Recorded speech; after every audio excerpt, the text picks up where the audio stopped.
আহ, সম্মানিত দর্শক, আমরা এখন এসেছি কোরবান আলী হুজুর সাহেবের ক্ষীরার ক্ষেতে। তিনি গোলাম মাওলা এগ্রো নার্সারি থেকে সম্পূর্ণ জৈব উপায়ে তিনি এই ক্ষীরার ক্ষেতটি তিনি পরিচালনা করছেন। এখানে ইউরিয়া, ফসফেট, পটাশ, ডিএপি বিভিন্ন ধরনের রাসায়নিক যে সারের মিশ্রণ রয়েছে, এখানে কিন্তু আমাদের পরামর্শ অনুযায়ী তিনি এবারে এই চাষাবাদটি করেছেন। এখানে শুধুমাত্র জিঙ্ক এবং বোরন সার ব্যবহার করা হয়েছে, বাকি কিন্তু আমাদের মিশ্র জৈব যে সারটি সেটি ব্যবহার করা হয়েছে।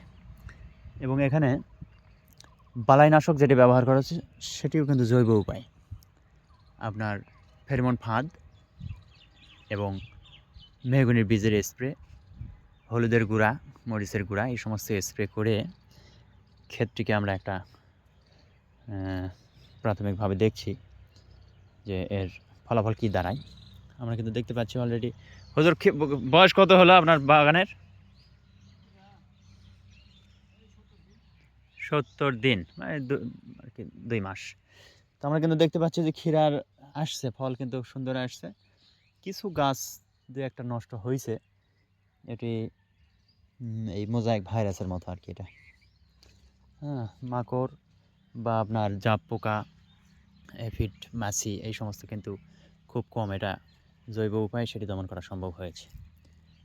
তো ইনশাল্লাহ আমরা আগামীতে এতে করে অনেক কম খরচ হলো, তাই না? রাসায়নিক সারের তুলনায় আমরা কিন্তু অনেক খরচ কম হলো।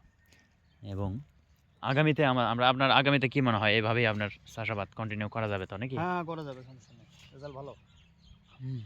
তো যাক, আমাদের ঠিকানাটা একটু দিয়ে দিন, যদি আপনার গ্রাহকরা আসতে চায়, আপনার ক্ষেত দেখবে, আমাদের নার্সারি পরিদর্শন করবে, মিশ্র জৈব সার সংগ্রহ করবে ছাদ বাগানের জন্য, বা ছোটো বাগান যারা সবজি চাষ, 12 মাসি সবজি চাষ করে, বিভিন্ন ধরনের ক্ষেত খামারের জন্য, ধানের জন্য, তাই না? অবশ্যই আসবে। খঞ্জনপুর মডেল মসজিদের পাশে। আর এটা হচ্ছে ভূতাত্ত্বিক জরিপ, হ্যাঁ, এবং গবেষণা কেন্দ্র। এটার ঠিক দক্ষিণ পার্শ্বে ক্ষেতটি, আর উত্তর পার্শ্বে আমাদের কারখানা এবং নার্সারি।